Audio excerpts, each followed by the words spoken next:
Det vigtigste for mig med arbejdstøj, det er, at det sidder godt. Det skal være behageligt at arbejde i, og det skal ikke være for tykt, altså, så man får det varmt. Og så at bare du kan bevæge dig i det, og du ikke skal tænke over det, at det er træls. Ja, jeg vil nok vælge de her, også fordi de er mere lækre, og de er meget mere lette end de gamle. Pasformen er også bedre som kvinde, fordi du kan få dem højere op end de gamle.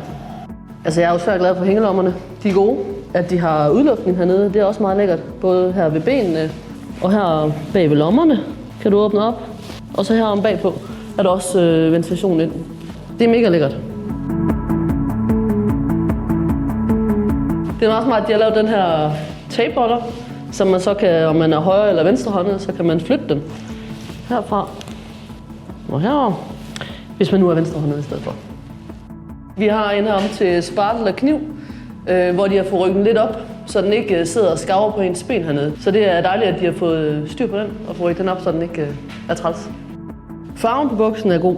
Jeg er meget mere til, at der er sådan lidt mere spil på, altså grå og hvid, i stedet for det hele bare er hvidt i hvidt. Mit arbejdstøj har jeg nok på 9 timer cirka på en dag. Så ja, det er meget vigtigt, at det er behageligt at have på. Og pænt.